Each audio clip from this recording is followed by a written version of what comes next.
이 경전이 묘한 게 혼자서 보면은 잘 안 읽어지는데 함께 같이 읽으면은 또 이렇게 잘 읽어지는 게 있거든요.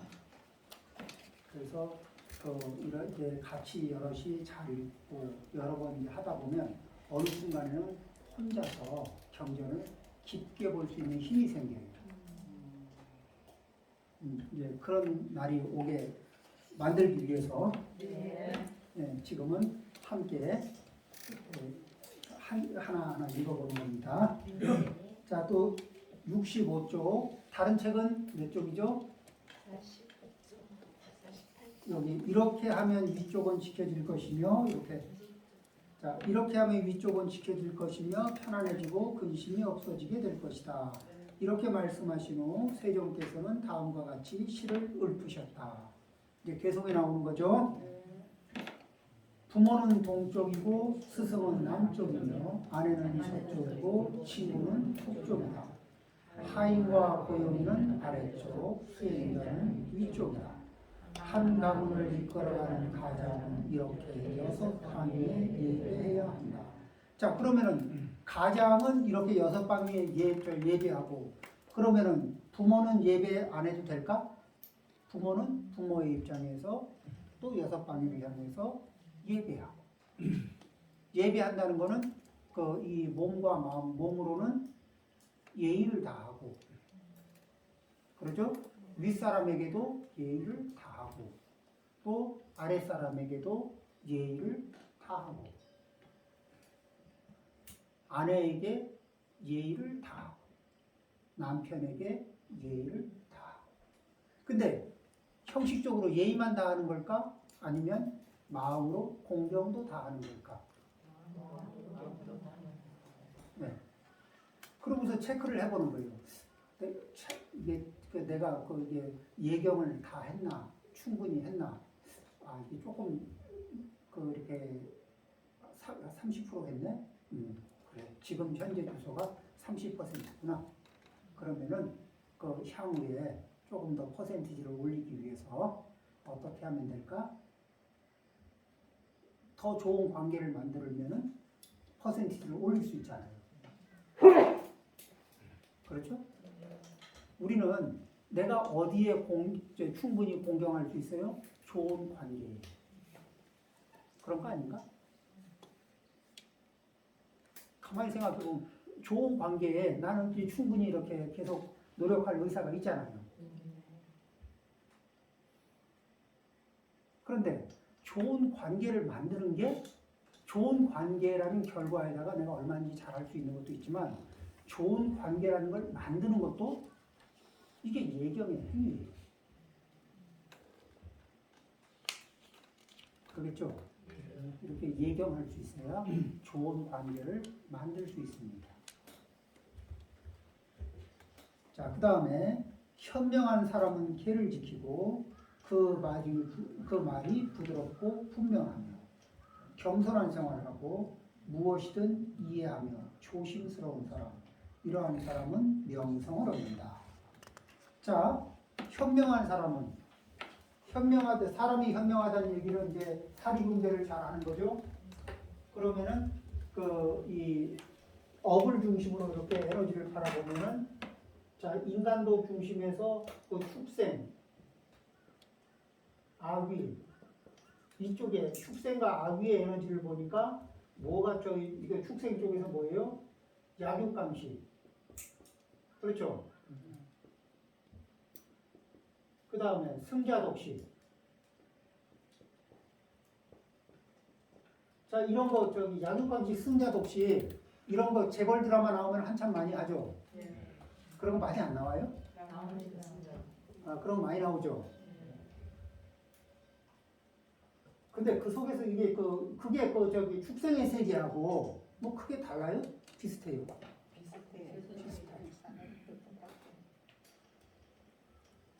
그 다음에 아귀는 뭐예요? 여기에서 무슨 생각을 하냐면 네 거도 내 거고 내 거도 내 거고. 그리고 그걸 실천하면은 아귀예요. 그러면 이게 우리는 아차 하는 사이에 축생업과 악유업을 당연한 거로 받아들여요. 축생업과 악유업이 당연하면은 다음 차원은 우리가 이 생을 마치고 다음 차원에 이사를 가면 어디로 가는 게 당연해요? 축생이나 악유. 그러면 이제 저희 축생도에 태어났어. 그럼 양으로 태어나거나 소로 태어날 수 있다고 치자고요. 그러면 양이나 소는 자기도 이렇게 살다가 살면서 뜯기고, 그 다음에 죽어서 몸도 뜯기고. 근데 자기만 뜯겨요? 자기 자식도 뜯겨요? 꼭 그쪽으로 이사를 가야 속이 시원하겠어요?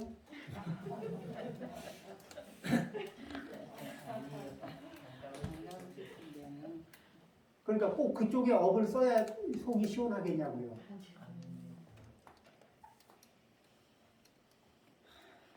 그렇죠? 그러면은 이걸 막는 게 뭐예요?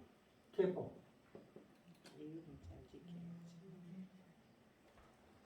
살생하지 마. 그죠? 네 거도 내 거, 내 거도 내 거. 훔치지 마라. 그렇죠? 그 다음에 네 짝지도 내 짝지, 내 짝지도 내 짝지. 그거만 해. 그 다음에 이런 살생, 투도, 음행 뭐 이런 것들을 이런 것들을 위해서 그런 것들을 목적으로 그게 이익이라고 생각하고 그걸 성취하기 위해서 그걸 이루기 위해서 말로 수단과 방법을 가리지 않고 하는 말들이 뭐예요? 거짓말. 또 이게 이간하는 말. 그렇죠? 그 다음에 상처 주는 말. 근데 이제 이간하는 말이 말을 옮기는 거거든. 양소리라는 게 이쪽 저쪽으로 말을 옮기는 건데, 그때 이제 우리는 그 말을 옮기는 습관을 말을 옮기고 싶은 습관은 있죠. 그러니까 이쪽에서 들었던 걸 저쪽으로 옮기고 싶은 게 그런 이제 그게 있잖아요. 대화하다 보면 그런 게 자꾸 움직이잖아요. 그럴 때 이제 소재 옮긴다면은 무엇을 옮길 거냐? 무엇을 옮기느냐? 자, 단점, 남의 단점, 약점 이런 걸 옮길 거냐? 아니면 장점, 이 장점 그리고 뭐죠? 좋은 점, 그죠? 이런 것들을 옮길 거냐? 어디를 주로 보고 어느 것을 옮길 거냐? 자, 이쪽을 자꾸 옮기게 되면 관계가 좋아져요, 나빠져요? 나빠져요. 이쪽을 자꾸 옮기면 우리가 행복해지려면 관계를 어떻게 만들어야 돼요? 관계를 좋게 만들어야죠. 그러려면 장점, 좋은 점을 어떻게 사실에 비판해서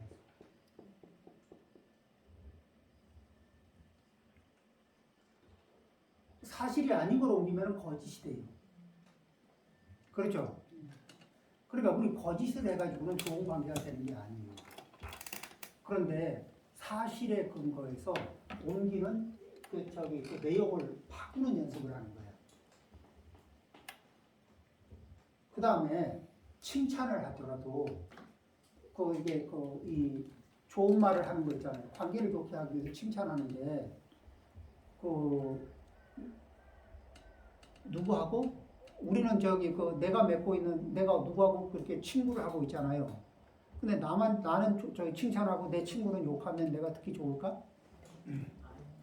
그렇죠? 당신 참 괜찮다. 근데 왜 저런 사람하고 어울려?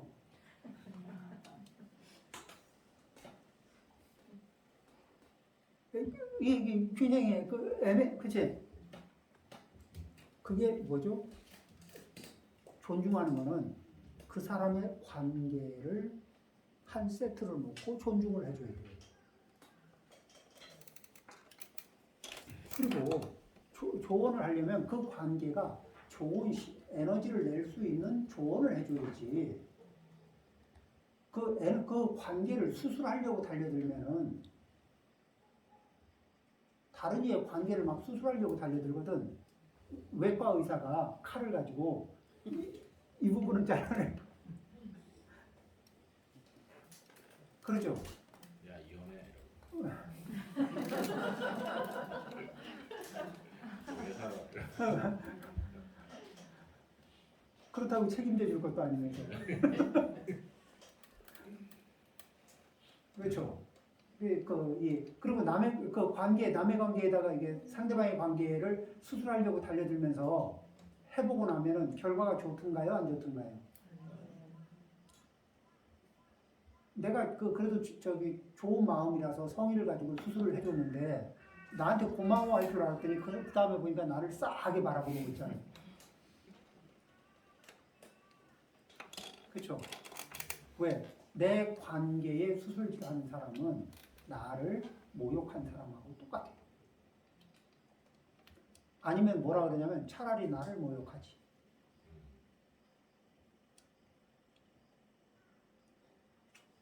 이런 심정이 될 수도 있다고. 그렇죠? 그래서 언어행위. 자, 개를 얘기하는 자리에서 나왔어요. 양선. 말을 옮겨야 될 것 같으면 어디? 장점, 좋은 점들을 칭찬할 만한 자리를 찾아서 옮기는 겁니다. 그러면은 좋은 관계를 만들 수가 있어요. 단 옮길 때는 사실에 근거해서. 그러겠죠? 습관을 옮기는 습관을 못 바꾸겠으면 옮길 내용을 바꿔주셔야 돼요.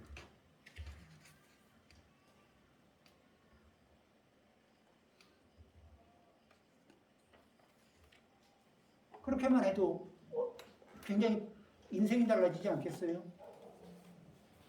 그러겠죠? 자, 이렇게 해서 현명한 사람은 굳이 이렇게 이 아래쪽 차원으로 이사를 꼭 가야 되겠냐고. 현명한 사람이라면 그 길을 선택하겠냐고. 안 하죠. 그리고 개를 지키는 게 현명하다는 걸 알지. 그래서 현명한 사람은 개를 지켜요. 그러겠죠? 그리고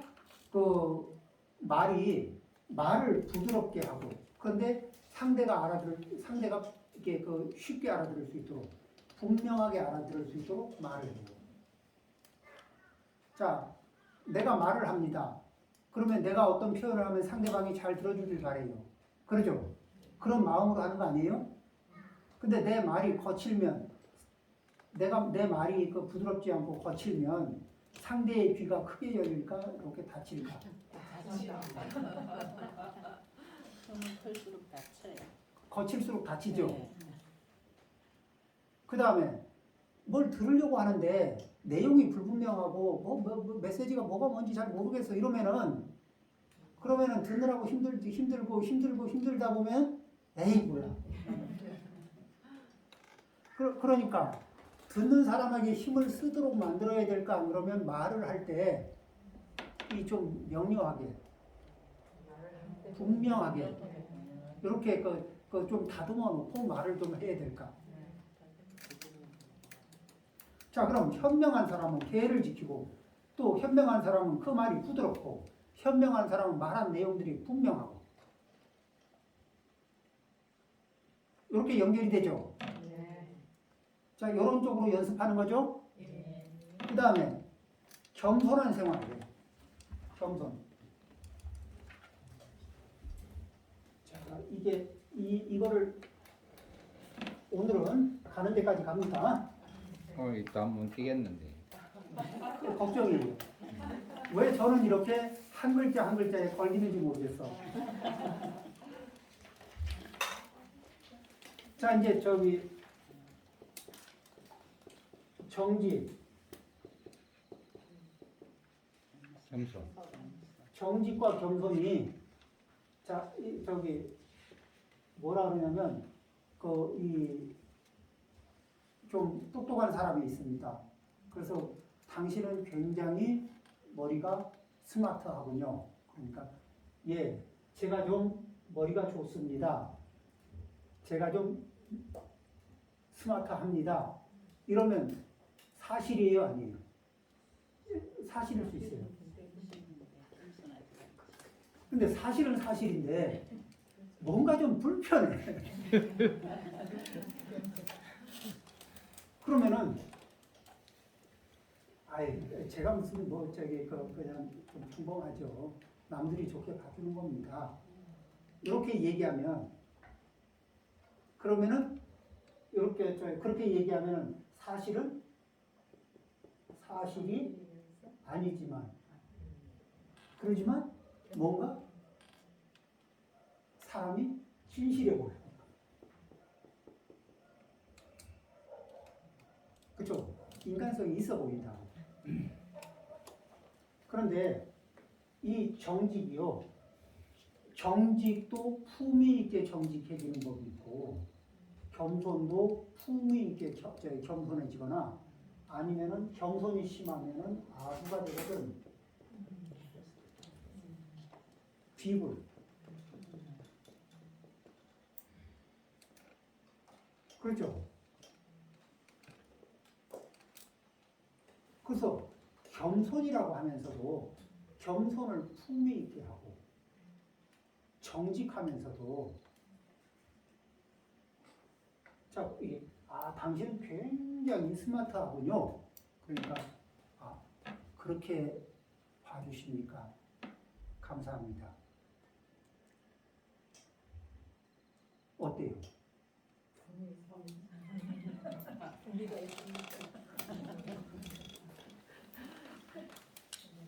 그리고 그렇게까지 봐주십니까? 감사합니다.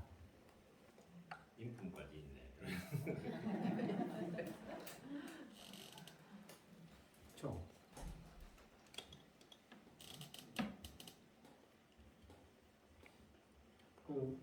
자 이렇게요. 요번에 당신이 참 이번에 요 프로젝트에서 이 일에서 당신이 아니었으면 큰일 날 뻔했다고. 당신이 있어서 이 일이 잘 됐다고. 그때 예 저도 노력을 했지만 많이 도와주셨잖아요.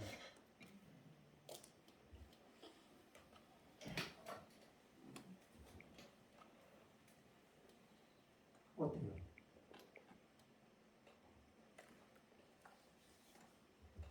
정직해요, 안 해요?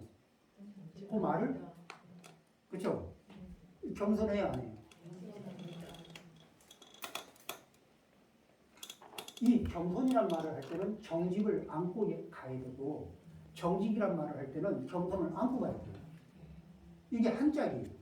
근데 이게 대립할 수도 있고 이게 서로 보완을 할 수도 있어요.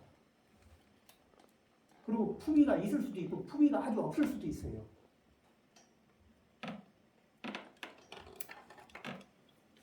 그렇죠?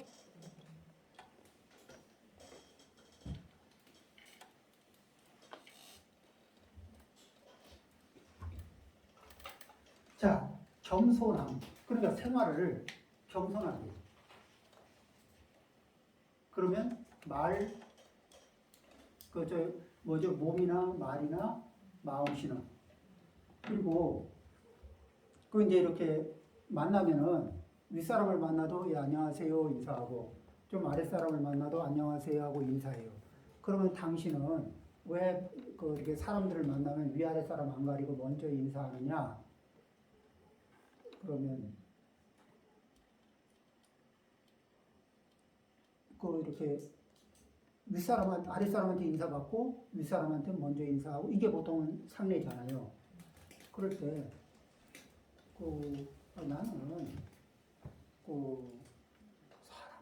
나는 이게 그때 이제 어떤 마음을 가질 거냐는 거죠. 그죠? 나는 사람은 먼저 태어나고 나중 태어나는 그런 정도는 있을 수 있지만 사람은 다 소중한 거 아니냐. 사람은 다 귀중한 거 아니냐. 그리고 먼저 가서 먼저 인사하는데 뭐 문제냐.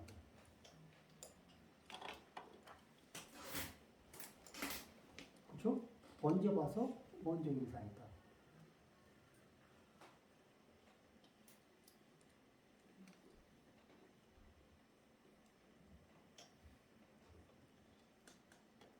그 먼저 나중 때문에 그 다음에요. 또 이게 겸손이 이게 아무것도 아닌 것 같아도 이런 자리. 자 이제 자 여기 복숭아 2개, 가을에 잘 익은 복숭아 2개, 비슷비슷해요. 왜 같은 다마, 그렇죠? 이제 나눠 먹어요. 우리 거사님하고 나눠 먹는데 비슷비슷한데도 둘이 보면은 그 사이에도 때깔의 차이는 있죠. 그 사이에서 조금 괜찮아 보이면 요게 더 이쁘네 하고서 드세요. 이렇게 드리면 어때요? 근데 여기 조금 낫네. 자, 이거 드세요. 근데 사실 요 사이 이익의 차이가 얼마나 있어요? 거의 미미해요. 그렇죠? 근데 요게 부부 사이면 어떨 것 같아요? 요거 이쁘네? 근데 스님 보통 우리 좋은 걸 남을 주지. 그쵸. 그렇죠. 그러니까 좋은 걸 남을 주지. 조금 나은 거를, 그러니까 해봐야 거기서 거기인데 그래 좀 나은 거를 이렇게 주는 마음 있잖아요. 그 관계는 좋은 관계가 돼요.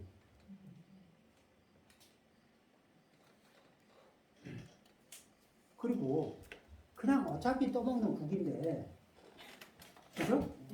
이게 좀 먼저 좀 떠주기도 하고.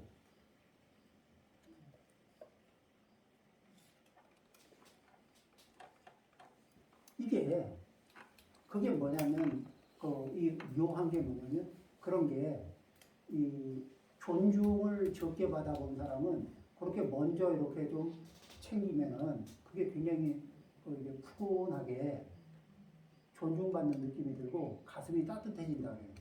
사실은 가슴이 따뜻해지면 사람이 죽거든. 실제로 따뜻해질 일 없어.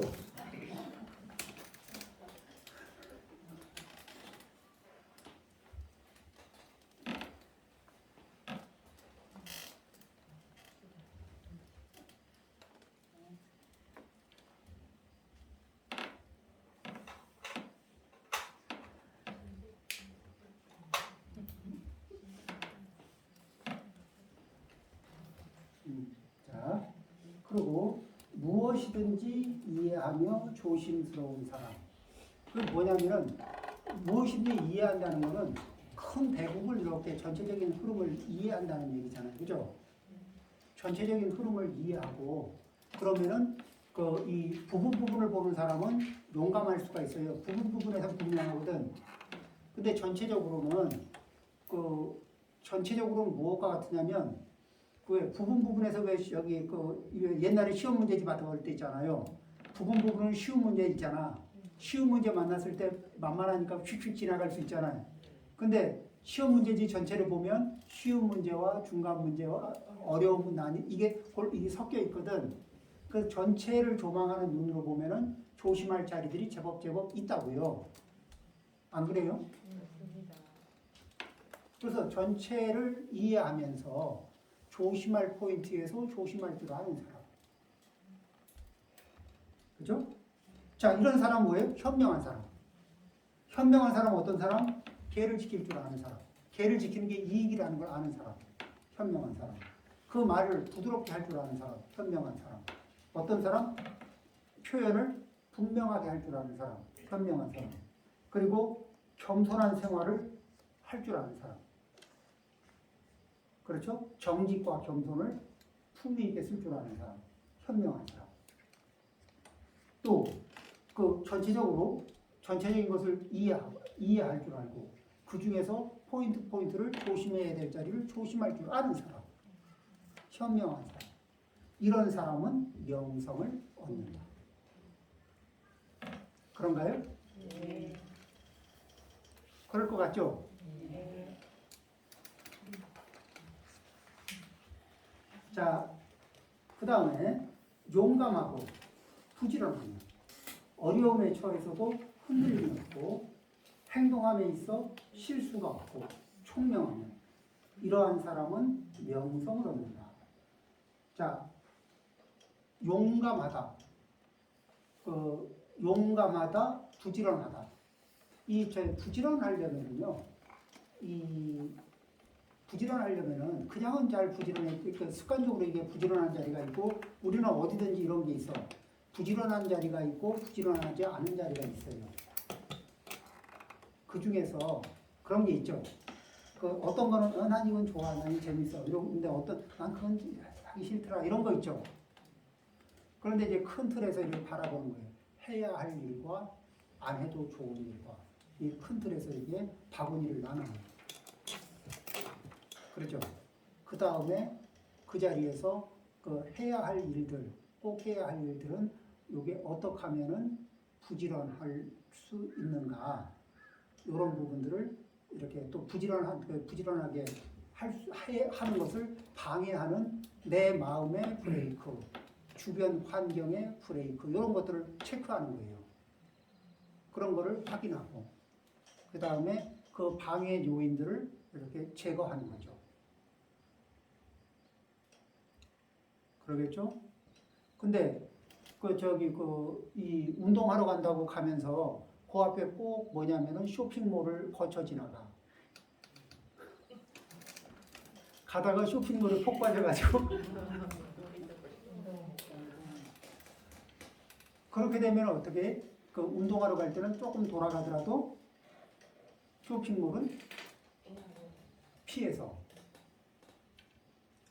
간다든지 뭐 그런 거 있잖아요. 그러니까 아주 효율적이 조금 돌아가는 게 이 도로의 모양상으로는 효율적이지 않아도 목적에는 효율적일 수가 있어요. 그렇죠. 그렇게 해서 해야 하는 것과 하지 않아도 좋은 것의 바구니를 이렇게 정리를 해보고 거기에서 이 해야 하는 것이 잘 안 되는 것들은 무엇 때문에 안 되나 꼭 이 방해를 받는 패턴을 살펴보고 이 방해하는 패턴들을 피할 수 있는 방법을 찾아보는 거예요. 그렇죠? 그래서 환경 설정을 새로 하는 거예요. 조건 구성을 새로 해주는 거예요. 의지로 이기려고 그러면은 우리는 의지력의 배터리는 한계가 있거든. 하루에 쓸 수 있는 의지력의 배터리는 우리 그렇게 크지 않아요. 그러니까 아껴 써야 돼. 가끔 이 비상시에 뽑아 써야 되는 배터리거든. 비상 배터리예요. 의지 배터리는 아무 때나 뽑았으면은 금방 바닥난다고. 그러면은 평상시에 뭐로 해요? 상황 조건을 설정해서 그것으로 의지를 대체해요.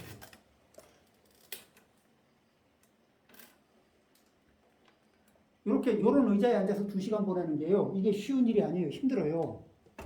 이런 의자에 앉아 2시간. 하지만 이 상황, 이 조건이면 2시간 보내는 거 별거 아니에요. 혼자는 이러면 앉아있게. 못 앉아 있습니다. 2시간 안 돼. 그게 되는 게 아니에요.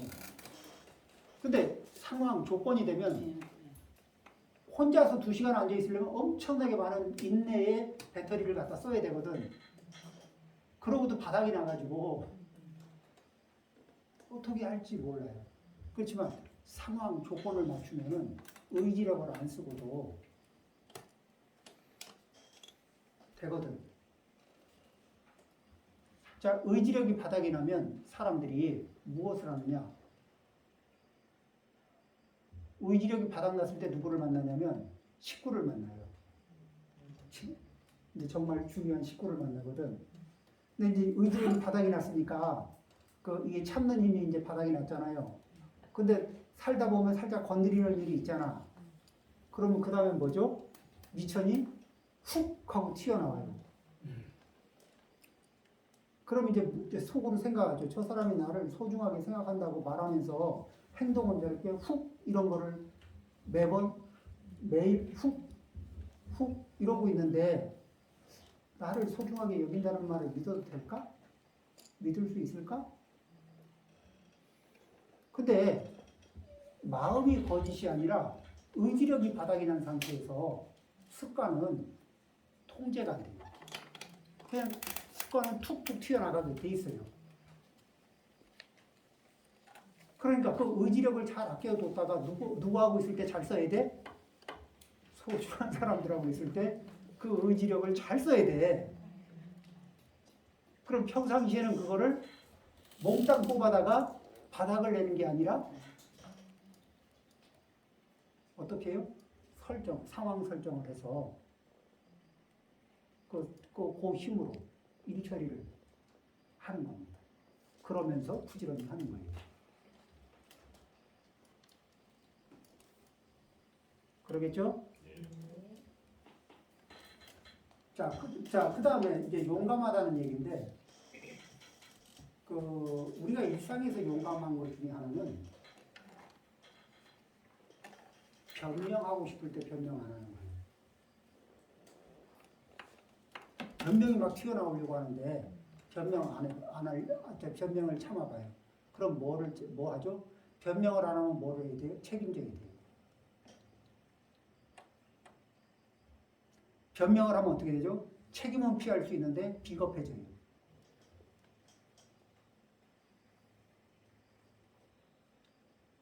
변명하고 책임 안 지는 사람을 보면서 우리 뭐라 그랬어요? 참 비겁하다. 이런 거.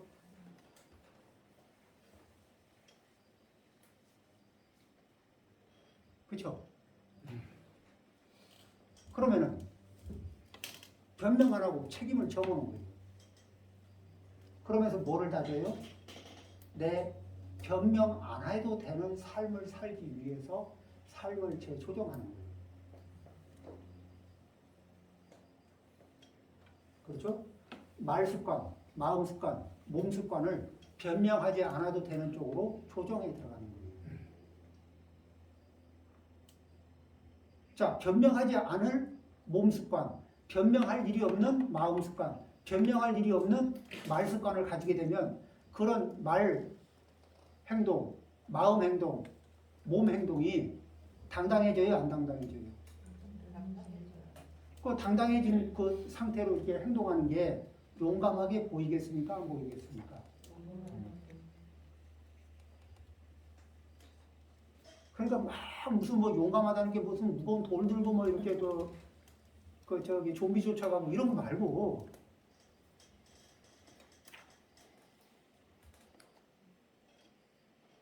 어디 막 피칠갑하고 이런 게 용감한 게 아니고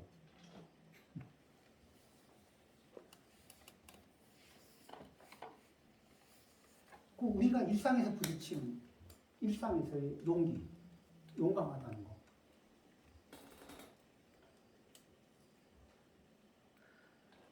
그렇죠?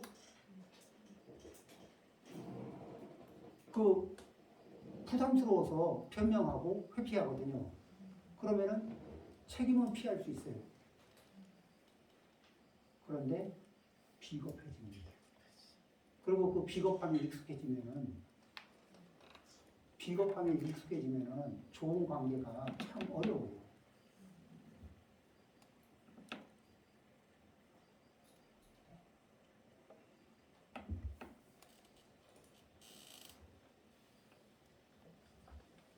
자, 용감하고 부지런하며 어려움에 처해서도 흔들림이 없고, 어려움에 처해서는 뭐 실수했을 때도 어려움에 처한 거야.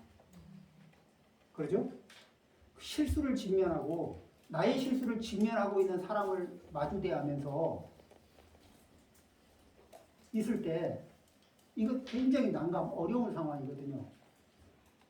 그때 뭐죠? 미안합니다. 이 부분은 제 과실입니다. 근데 세계적으로 어느 기업들 중에서요, 이 기업이 가지고 있는 문제점이 이게 발표가 됐어요. 그러니까 기업이 가지고 있는 문제점이 이게 드러났거든. 그러면 이제 그 회사에 문제가 많다. 이게 드러났는데, 근데 그 문제를 누가 밝혔느냐? 기자가 밝혔느냐? 그 회사가 자체적으로 우리 회사에 이런 문제가 있었다. 근데 우리가 양심상 더 이상 감출 수가 없고, 이렇게 해서 우리의 약점을 공개한다. 그리고 우리는 이것을 수정하기 위해서 노력할 거다. 이렇게 하는 쪽하고, 감추다가 기자한테 들키든지 누구한테 들켜서 변명하다가 더 이상 변명할 수 없을 때 죄송합니다 했던 데하고 회사가 역사적으로 보니까 스스로 이렇게 미안합니다고 밝힌 회사는 그 한순간은 조금 그걸 극복하느라고 힘들긴 하지만은 이 신뢰도는 높아진답니다. 자기의 과실을 깨끗하게 인정하는 사람한테 우리는 신뢰를 줘요. 그런데 과실이 분명한데도 그 책임 안 지려고 조리하는 사람 있잖아요. 그러면 무슨 생각이냐? 거래 끊고 싶어져. 손절하고 싶어진다. 본인은 최대의 피해를 피하기 위해서 그 노력을 하는데 그게 현실은 그렇게 되는 게 아니에요. 신뢰를 잃어버리고 어려운 상황에 직면해서. 그렇죠? 흔들림이 없고 행동함에 있어서 실수가 없고 총명하네.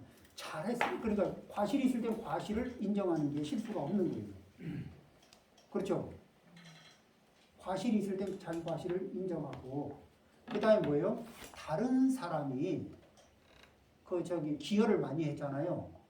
그러면 다른 사람이 많이 기여했을 때 그때 인정을 하는 것도 다른 사람이 기여를 많이 했는데 그걸 인정을 안 하는 것도 실수예요. 반대로 볼까요? 내가 기여를 많이 했어요. 이번 일에 어느 부분에 기여를 많이 했거든요. 근데 같이 일을 한 동료가 그 부분에 대해서 언급을 안 해. 계속 언급을 안 해. 그리고 다음 일로 넘어갔지.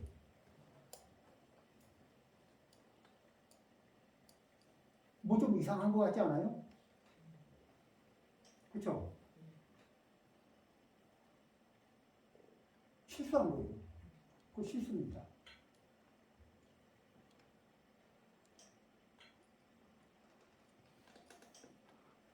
그리고 실수를 안, 이게 그러니까 왜 용기가 필요하냐면은 자존이 있는데 나도 이렇게 그 노력을 했거든. 노력의 양이 적은 게 아니라 기여도의 차이가 나타난 거예요. 노력의 차이가 아니라 기여도의 차이가 나타나는 수가 있다고. 그렇죠? 그래서 그 노력은 노력이고 기여도는 기여도거든. 그래서 그 기여도를 가치를 평가하는 인정해 주는 거. 우리는 뭐냐면 이제 없는 것까지는 바라지 않아도 있는 거에 대해서는 칭찬받고 싶은 막 있거든. 그렇죠? 네. 동료들한테 그래도 인정받고 싶은 마음이 있다고. 그 다음에 누군가가 나한테 내가 기여도가 많아서 나를 인정하잖아요. 그러면은 그때는 뭐라 그래요? 아, 그렇게 나를 인정해 주니 참 고맙다고.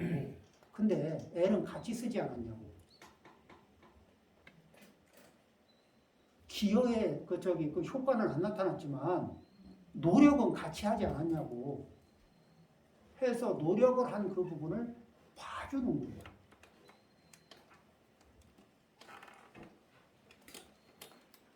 그렇죠? 네. 이거는 사회생활도 그렇지만 가정에서도 마찬가지 아니에요? 그런 부분을 봐주고 그렇게 인정해주고 그렇게 말을 서로 이렇게 나누면은 관계라는 게 어때요?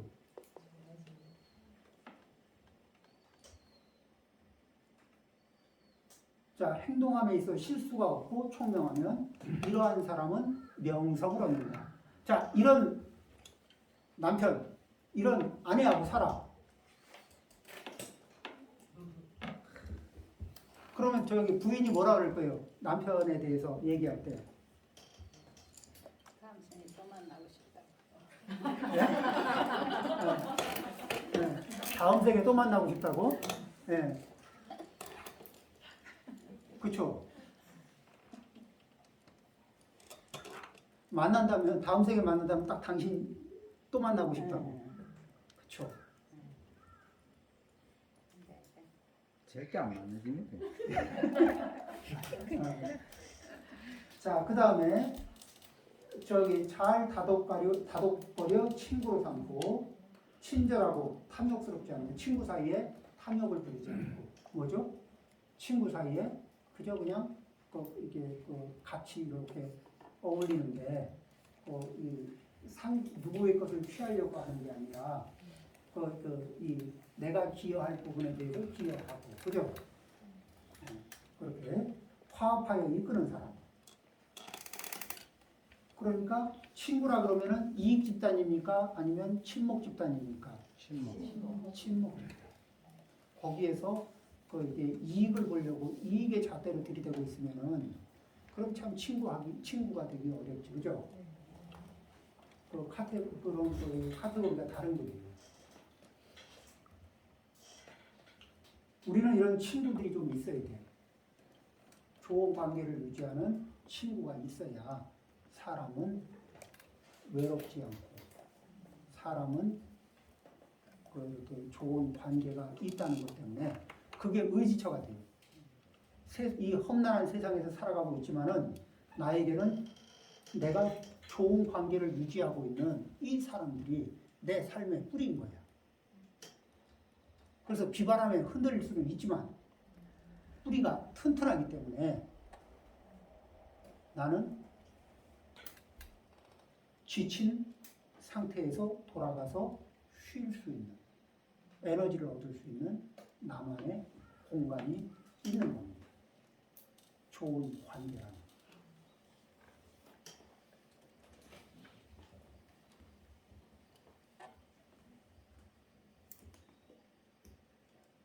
자, 그런 사람의 중심에 있으면은 그래서 그쪽으로 가면은 힐링 캠프, 그 힐링 캠프에 촌장 역할을 하는 사람이 있으면 이런 사람은 명성을 얻을까 못 얻을까?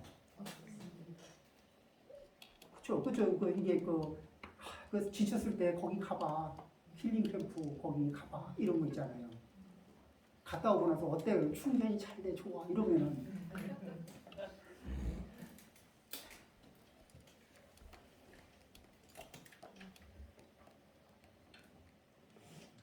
또 다른 사람을 위해 일하고 보시하며 갖가지 일에 알맞게 협동하는 일.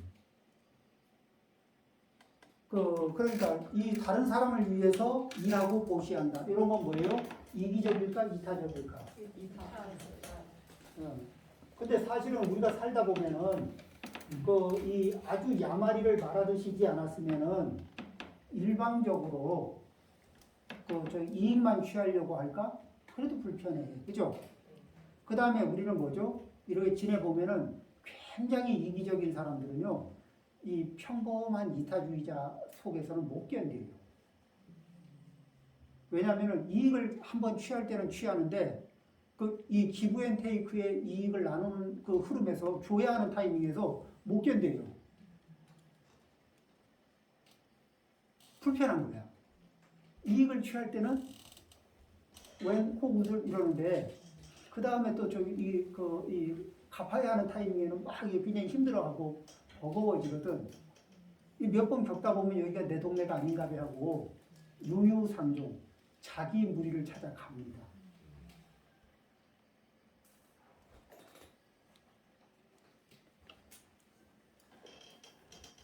그래서 그런데 왜 기본적으로 이타적이고 기본적으로 이렇게 하나 더 챙기고 싶어하는 마음이 있는 이런 관계로 서로 만나면 그러면서 서로가 이렇게 그런 뭐죠? 다른 사람을 위해 일하고 보시하며 갖가지 일에 알맞게 협동하는 일. 그래? 보면은 이제 협동이라는 게 이렇게 어떤 혼자서 하기에는 버겁지만 여럿이 하면은 해낼 수 있는 일이 되는 그런 거에 대해서 그때 역할을 나누면서 움직이는 거거든. 협동. 그러죠? 그런 협동하는 일, 이러한 것들은 이 세상의 덕목이니 어떠한 곳에서도 아라한과 같이 되리라. 뭐죠? 굉장히 안은한 이게 세상사를 살면서도 그 속에 사람 사이의 그 세계가 굉장히 안온하고 평온하고 즐겁고 이러한 세계를 그 안에서 그런 동아리를 만들면서 살아갈 수 있다는 얘기죠. 이것은 마치 구르는 수레의 쐐기와도 같은 것이다. 쐐기는 뭐예요? 옛날 수레바퀴 딱 이게 불리는데 안 빠지도. 쐐기가 안 빠져나 바퀴가 작동되게 뭐죠? 관계가 작동되게 관계가 이게 수레가 작동되듯이 관계가 작동되고 굴러갈 수 있게 하는데 그게 거기에서 뭐죠? 별로 보이진 않아. 크게 작동하는 것 같지는 않지만 바퀴가 빠져나가지 않게 잡아주는 쐐기 역할을 하는 거예요. 뭐죠? 조율자 역할도 되고. 쐐기 역할하는 게 요즘에 자동차에 보면은 왜 타이어 밖으로 갈 때 보면은 왜 타이어 옆에 보면 툭 하고 왜 그 볼트 빼잖아요.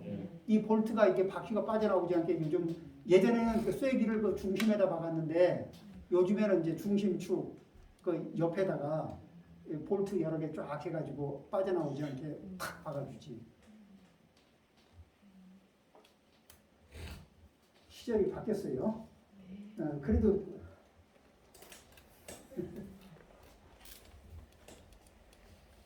자, 이러한 덕목을 행하지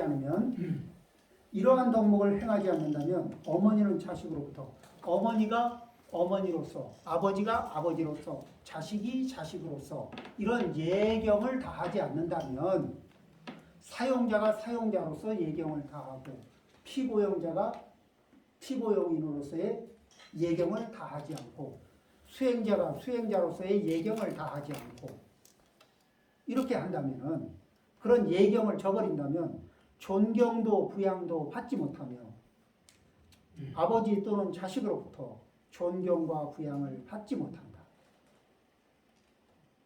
뭐죠? 좋은 관계가 깨진다는 거죠. 그렇죠?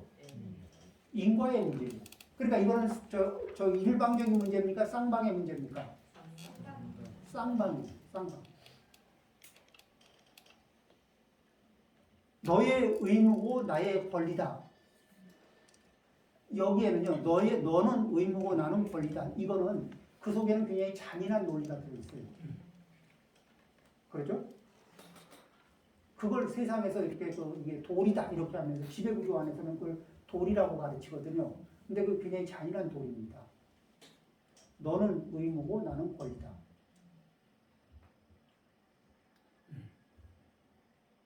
뭐예요? 부처님은 그렇게 부처님의 자비로우시고 지혜로우시잖아요. 그럴 리가 없잖아요. 잔인할 리가 없잖아. 어떻게? 쌍방. 언제? 동시. 맞죠? 어때요? 사회적인 이론이 발전하려면은 더 발전해서 이 쌍방의 이론이 당연한 거, 쌍방의 노력이 당연한 쪽으로 더 발달해야 되지 않겠어요? 그렇죠? 세상 많이 좋아졌지만 더 좋아지려면은 부처님 말씀의 방향으로 좋아져야 돼. 그러겠죠? 현명한 사람은 이 덕목을 잘 관찰하기 때문에 자, 잘 관찰한다는 건 잘 실천한다는 말이 될까 안 될까? 잘 관찰하고 잘 실천하기 때문에 위대해지며 칭찬을 얻기에 이르는 것이다. 그렇죠? 그렇게 대단해지는 겁니다. 이렇게 이제 부처님이 말씀을 하셨죠. 그 말씀을 이렇게 듣고 나서 생각을 해보니까 싱할라가 오늘 득템을 했다 못했다.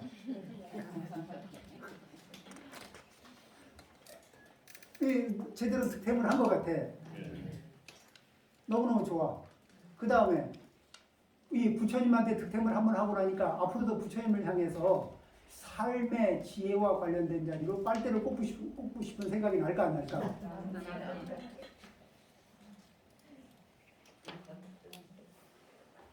그렇죠? 자, 이렇게 세존께서 말씀하시자 싱할라는 세존을 향해 다음과 같이 말씀드렸다. 훌륭하십니다. 세존이시여. 참으로 훌륭하십니다. 마치 넘어진 것을 일으켜 세우고 넘어진 것이 있으면 이렇게 세워주시고 가려져 있는 것은 밝게 드러나게 해주며 길 잃은 자에게 길을 가리키는 것과 같이 눈이 있는 자는 반드시 진실을 보게 되리라. 이러한 말씀과 같이 어둠 속에서 등불을 내주셨습니다. 사실은 그전에는 말씀 듣기 전에는 그냥 뭐 여기 열심히는 산다고 했지만 말씀 듣고 나서 보니까 제가 뭐가 맞는지 뭐가 틀린지 어느 게 효율적이 그거를 구별을 못했었는데 이제 눈이 좀 밝아지고 뭐를 어떻게 해야 될지 알게 됐습니다. 이런 얘기죠. 세존께서는 갖가지 방법으로 법을 설하셨습니다. 저는 세존께 귀의합니다. 그러니까 이제 제 의견하고 세존의 의견하고의 그 다른 의견의 차이가 생기면 앞으로는 누구의 의견을 우선하겠다고? 부처님의 의견을 우선으로 해서 생각하고 판단하겠습니다. 그 얘기죠. 가르침과 비구 대중에게 귀의합니다. 삼귀의하는 거죠. 세존이시여 지금 귀의하오니 지금부터 목숨이 다하는 날까지 저를 제가 신자로서 변치 않도록 지켜주소서. 제가 지혜의 빨대를 이 순간부터 확 꽂겠습니다. 그렇죠? 네, 그런 말씀이죠. 자, 해서 이렇게 그 신할라는 그러면 이것만 들었을까 아니면 또 저희 다른 기회에 부처님이 설하시는 다른 그 법문도 또 기회가 되면 또 들었을까? 네, 그렇죠. 하지만 요 경제는 오직 신할라만을 위해서 신할라가 있고 신할라에게 1대1로 법을 설해 주신 건데 그 내용이 너무너무 감동적이고 좋아서 신할라가 나는 부처님한테 이런 법문을 들었다 하고 노래를 불렀고 그 노래를 들은 그 안한종자가 기억을 잘 하고 있다가 이렇게 경전하는 거 정리를 한 겁니다. 자, 마치겠습니다.